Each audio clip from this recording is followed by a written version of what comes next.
moral, but it could be good and it could be bad. So if a country becomes so unstable that it in some ways threatens China's interests, like North Korea, you have a country run by essentially a closeted madman with a nuclear weapon, then China worries about whether that is problematic for it, and it might be better to deal with it, in a way working with other countries. Similarly, in Burma, you have a government that's increasingly isolated, very unpredictable, has taken a lot of China's aid money, has used some money to build a capital in the middle of the jungle. It's stable in that the same junta has essentially been in power for a long time, but it's unstable in that it's very unpredictable. So I do think you have some in the Chinese government and some Chinese officials, including some I've talked to, that would like to see a different type of government in Burma. That doesn't mean that they're going to go out and wave banners for the opposition party in Burma, but that they recognize that there are different ways to do a stable government, and they prefer whatever is most stable. A democracy, an authoritarian government, they don't care, they just want stability in that country. And if they can be convinced that that stability is achieved by some other way, that is some point of leverage. Whether they think that it would be better for the people in that country to have one or different type of government, I think is a very hard argument to make. It would never be successful because the obvious question is, what government would then best benefit people in China?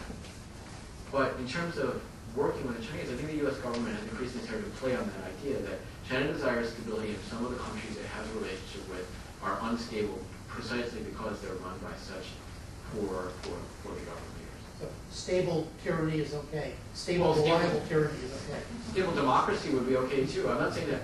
I mean, China has a good relationship with South Korea, with Thailand, with many democracies. It's just that I don't think that their focus is what the government is. But I'm just saying from a realistic point of view, this is what U.S. officials, I think, focus on rather than saying, well, we would love it if China came out and advocated for a democratic government in Burma. Yeah. China is often associated in the American media with a lot of human rights issues, both domestically as well as in their association with foreign countries. And they seem to get a free pass on this outside the U.S., and I wondered why that was. Well, I would say they get a free pass on it outside the U.S., the Western media in Europe and Japan. Well, I think there's several reasons why. First of all, investigating human rights problems in any even somewhat closed society takes resources and protection. So, for example, and that means you need the protection of your editors and of a powerful government.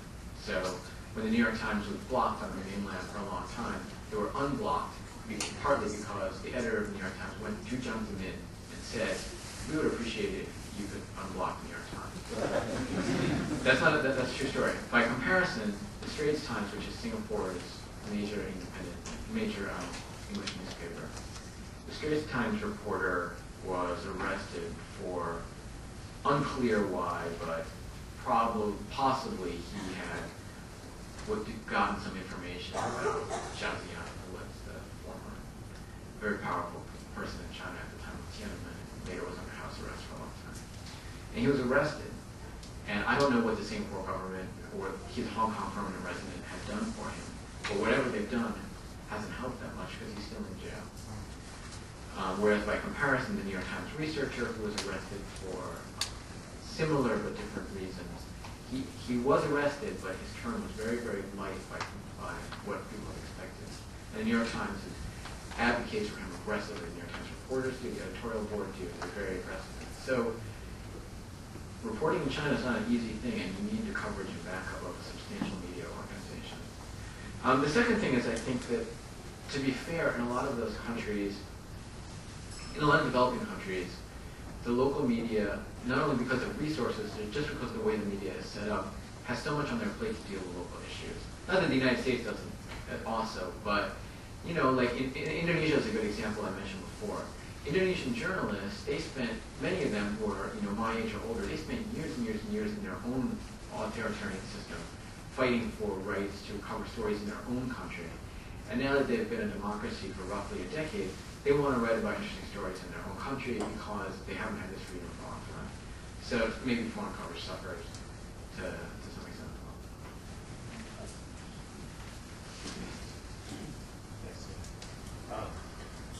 learned about exactly the kinds or degree of investment that China's been making in its diplomatic capabilities in terms of number of embassies overseas, number of diplomats, language training. You referred to it.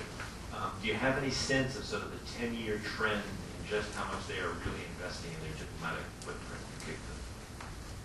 Well, I think China's invested a lot. I mean, I think they've spent a lot of time making sure that, compared to the past, that people who are going to certain regions go to language schools, study those languages, either both within China or increasingly at foreign universities, where people who study English would go to Mexico City to study Spanish, would go to Mexico City to study Spanish. There's been quite a substantial investment in that, a much more substantial investment in trying to improve salaries to some extent, because a lot of the people who are good enough to be in the diplomatic corps are really smart people. Compared to the past now in China, I think they're really good, well-paying jobs in the private sector, so the diplomatic corps has increasingly been sensitive to that. They still have a lot of hurdles. I mean, there are hurdles like, for one, in many postings in Africa, you can't bring your family, and so who wants to go somewhere without your family? So there are some hurdles in that, but there has been quite a substantial investment. Do you have any numbers in the book on that? There are some numbers about, after offhand, there are some numbers about the training of diplomats, and there are some numbers about the number of people who have been sent abroad to language schools. But if you're really interested, I think it's nice. You mentioned Indonesia, but you didn't specify what the Chinese are doing there. I mean, that's a very large country with resources, and are they investing heavily? The Indonesian development, exactly what's going on? Well, I think Indonesia is a good example of a couple of different things.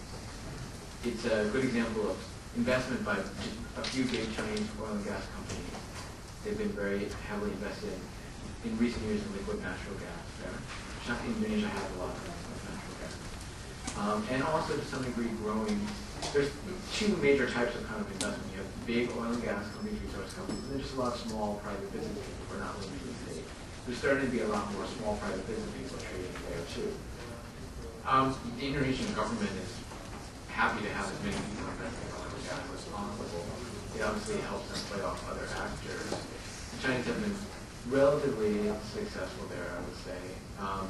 They have some, like in a lot of other places, they have some long-term questions about whether they really have too much capacity to do really sophisticated in oil and gas investment that Western companies could, whether they're going to be as good in providing security, whether their environmental record would be like. But for now, it's been pretty okay. One aspect that seems to be an exceptionalism is China's attitude toward Taiwan. Of course, it officially considers Taiwan part of the PRC, but nonetheless, its diplomacy, if one could call it that, has seemed quite belligerent and crude. You see China, without giving up its ultimate goal of unification, adopting a softening and more subtle policy toward achieving this. Actually, I would have to disagree with that. I think that China's policies towards Taiwan are in line with what else I talked about here. If you look 10 years ago, China was extremely belligerent towards Taiwan, and it backfired. China would be belligerent towards Taiwan, and who would be elected, it was Li Teng-hui and Li Chen-shui at the end, because they could play on China's belligerency. And it's a sign of a very sophisticated diplomatic actor to realize how you impact politics in another country. And since then, China has been much, much more sophisticated in dealing with Taiwan. They don't make statements like that. They stay out. I mean, yes, the Chinese government is always going to say that, you know, there's one China and Taiwan is a province, but they not only stay out of domestic politics like that, they've actually invited members of the current opposition party, the Kuomintang, and others to come to China and play it up very significantly in the media. And so I think the policy is, whether or not the fundamental policy has changed, whether or not the ultimate aim of China has changed, it's impossible for me to say, no one can say that, but the way that they treat Taiwan, the understanding of the way that China plays within Taiwan domestic politics has changed quite dramatically, actually.